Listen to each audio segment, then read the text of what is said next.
Hello दोस्तों, स्वागत है आप सभी का हमारे यूट्यूब चैनल पर। दोस्तों आज हम बात करेंगे कक्षा 9 जो विज्ञान का 8वां चैप्टर है गति, यानी फिजिक्स का पहला चैप्टर और विज्ञान का 8वां चैप्टर है गति। आज हम उसी के विषय में पढ़ेंगे। तो दोस्तों आप ध्यान से बने रहिए, वीडियो के एंड तक बहुत ही ज्यादा इम्पोर्टेंट है, क्योंकि दोस्तों इस पाठ में से आपके क्वेश्चन पेपर में काफी ज्यादा प्रश्न पूछे जाते हैं।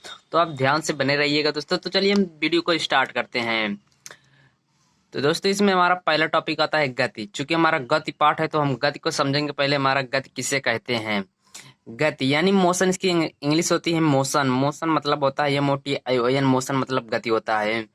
तो देखेंगे कि गति गति किसे कहते हैं। हम आपको डिफिनेशन की तरफ बताएंगे कि गति यदि कोई वस्तु समय के साथ, यानी यदि कोई वस्तु वह समय के साथ अपने स्थिति में परिवर्तन करता है, यानी कोई हमारा वस्तु है, जैसे हमारा ये फैन हुआ, ये हमारा समय के साथ यानी हमारा 1 सेकंड में यहाँ पर हो जाता है, यानी इसके समय के साथ इस पेन की स्थिति में परिवर्तन होता है, तो वह वस्तु की अवस्था गति की अवस्था में कही जाएगी। यानी वह वस्तु की अवस्था हमारी गति की अवस्था होगी। यानी कहने का मतलब है कि यदि कोई वस्तु समय के सापेक्ष अपनी स्थिति में परिवर्तन करता है तो वह वस्तु की अवस्था में होता है, वह वस्तु गति की अवस्था में होता है। तो बस गति बहुत ही सिंपल परिभाषा है, काफी सिंपल डिफिनेशन है। यानी कि यदि किसी वस्तु में समय के सापेक्ष उस वस्तु की स्थिति में परिवर्तन होता है तो उस वस्तु को गति की अवस्था में कही जाती है।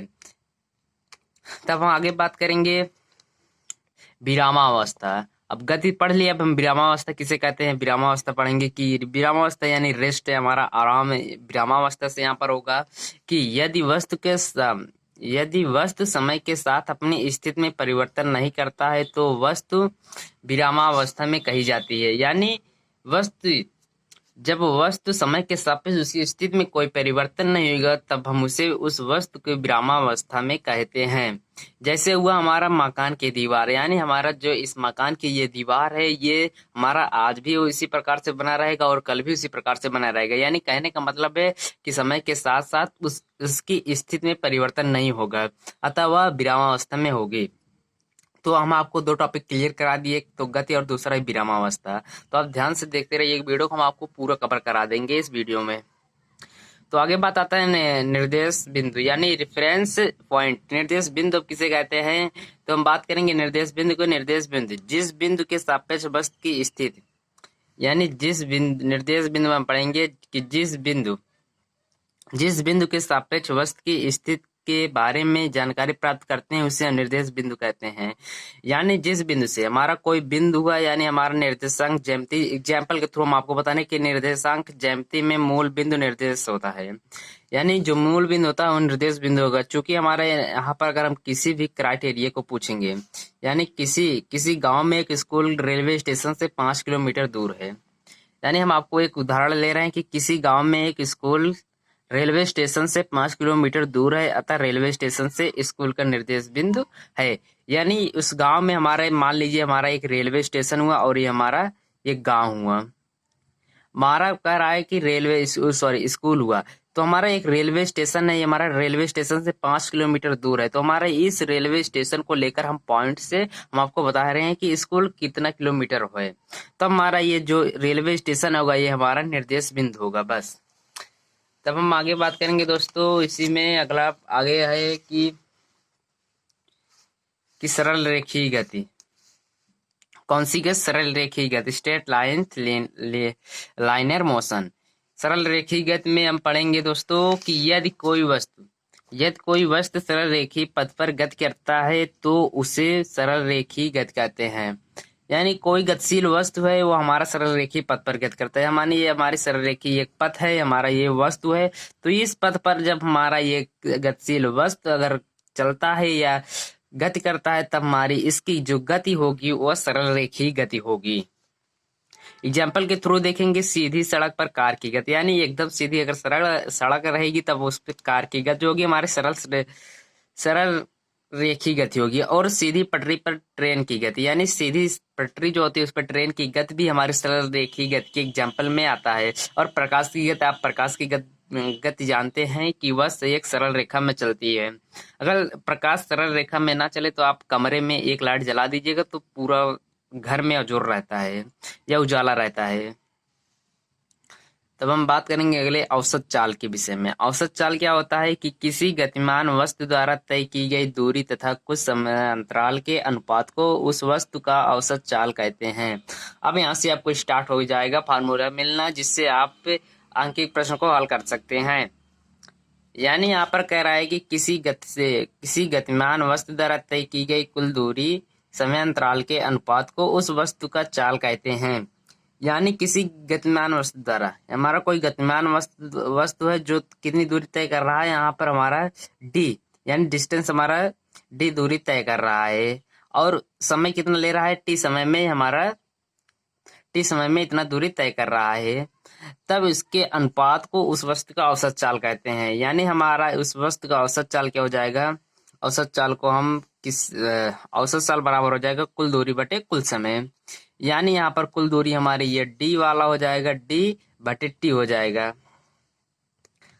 अब हम बात करेंगे वेलोसिटी यानी वेग में एक समय में किसी वस्तु के विस्थापन में होने वाले परिवर्तन को उस वस्तु का वेग कहते हैं। यानी एक समय में कोई समय है हमारा, एक समय में उस वस्तु की, यानी हमारा एक समय है तो किसी वस्तु के एक समय में विस्थापन में होने वाले परिवर्तन को उस वस्तु का वेग कहते हैं। एकांक, या इसे कह सकते हैं कि एकांक समय में होने वाले विस्थापन को हम वेग कहते हैं। यानी वेग बराबर हो जाएगा हमारा डेल्टा यस हमारा है, ये विस्थापन है, ये हमारा टी है। यानी इसे हम स्मॉल वी से प्रदर्शित करते हैं। इसका फार्मूला होगा हमारा विस्थापन परिवर्तन, यानी विस्थापन जितना हमारा परिवर्तन किया रहेगा और कुल समय होगा। अब हम इसे फार्मूला देखेंगे। इसका फार्मूला जो हमारा प्राप्त हो जाएगा स्मॉल वी बराबर डेल्टा एस और डेल्टा अपॉन डेल्टा टी। अब यहाँ पर डेल्टा एस हमारा क्या है, विस्थापन परिवर्तन है, यहाँ पर विस्थापन परिवर्तन, और हमारा ये टी हमारा एक समय है। अब हम एक दूसरा परिभाषा आपको देते हैं कि किसी गतिमान वस्तु के विस्थापन परिवर्तन के समय दर को उस वस्तु का वेग कहते हैं। यानी किसी भी वस्तु के विस्थापन परिवर्तन के समय दर को उस वस्तु का वेग कहते हैं। यानी आपको क्लियर हो गया कि वेग किसे कहते हैं। आप इसे फार्मूले से भी बना सकते हैं। आप कैसे फार्मूले से बनाएंगे कि किसी गतिमान वस्तु द्वारा, यानी किसी गतिमान वस्तु द्वारा एकांक समय में तय किए गए कुल विस्थापन परिवर्तन को उस वस्तु का वेग कहते हैं। हमारा ये विस्थापन हुआ, ये समय हुआ, यानी हमारा किसी गतिमान वस्तु द्वारा तय किए गए विस्थापन परिवर्तन तथा समय के अनुपात को हम वेग कहते हैं। हमारा किसी भी प्रकार से हम फार्मूले को आप बना सकते हैं, यानी डिफिनेशन आप बना सकते हैं। और इसका मात्रक होता है एक मीटर प्रति सेकंड होता है। मीटर प्रति सेकंड किस प्रकार से होता है, विस्थापन यानी हमारा यस का मात्रक होता है मीटर, दूरी है हमारी, दूरी के मात्रक होता है मीटर, और समय का मात्रक होता है सेकंड। तब हमारा हो जाएगा मीटर पर सेकंड हो जाएगा। इसी प्रकार से मीटर पर सेकंड होगा, आपको याद करने की जरूरत नहीं होगी। और अब बात करेंगे त्वरण की, इससे इंग्लिश में कहते हैं एक्सीलरेशन त्वरण होता है। तो अब हम बात करेंगे इसके डिफिनेशन की।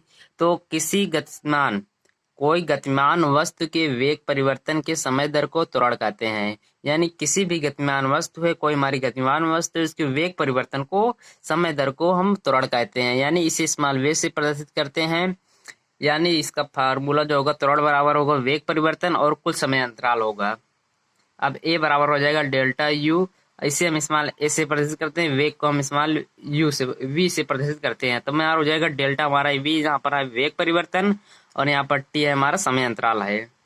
और यहाँ पर यह एक सदिश राशि। अब आपको सदिश और अदिश राशि किसे कहते हैं हम आपको बता दिए हैं। इसका मात्रक है मीटर प्रति सेकंड स्क्वायर होता है, तथा मीटर प्रति सेकंड स्क्वायर अब आपको कैसे होता है, वेग का मात्रक होता है मीटर प्रति सेकंड, यानी मीटर प्रति सेकंड होता है, वेग का मात्रक मीटर प्रति सेकंड होता है, और समय का मात्रक सेकंड होता है। तब ये हमारा सेकंड से गुणा हो जाएगा, बन जाएगा हमारा मीटर प्रति सेकंड स्क्वायर हो जाएगा। बस इसी बात को आपको लिखना है। नोट में हम पढ़ेंगे, यदि किसी वस्तु के उत्पन्न त्वरण 0 हो तो वह वस्तु एक समान वेग से गतिशील होता है। यानी किसी भी वस्तु वेग परिवर्तन यानी v माइनस u हमारा कितना हो जाएगा टी, यानी वेग परिवर्तन, जब हमारा वेग परिवर्तन 0 होगा तो हमारा टी कितना होगा, टी जब हमारा ए बराबर 0 होगा तो हमारा एक समान चाल से चलेगा। क्योंकि हमारा जब ये वाला 0 हो जाएगा तब ए बराबर भी हमारा 0 आएगा। जब ए बराबर 0 आएगा तब उसके वेग में कोई परिवर्तन नहीं होगा, तब भी ए बराबर जब 0 आ जाएगा तब वो मतलब एक समान चाल से चलता रहेगा। या चूंकि जब हवा चाल की बढ़ोतरी व घटोतरी नहीं होगी तब उसमें कहाँ से हम एक्सीलरेशन यानी त्वरण को हम प्राप्त कर सकेंगे। इसीलिए हमारा जो होगा एक समान चाल से गति करता रहेगा। तो बस दोस्तों आज की वीडियो में बस नहीं, तो मिलते हैं अगले वीडियो में, तब तक के लिए बाय दोस्तों। और चैनल पर नए हो तो यार चैनल को सब्सक्राइब कर लीजिए और बेल आइकन को ऑन कर दीजिए, ताकि रोजाना आपको इसी प्रकार की वीडियो का नोटिफिकेशन मिलता रहे। और हम आपको इस चैनल के माध्यम से आपको कक्षा 9 का मैथ, साइंस और इंग्लिश पूरा आपको कवर कराते रहेंगे। तो आप जरूर से जरूर, अगर आप कक्षा 9 के स्टूडेंट हैं तो आप इस चैनल को सब्सक्राइब कर लीजिए। तो मिलते हैं अगले वीडियो में, तब तक के लिए बस।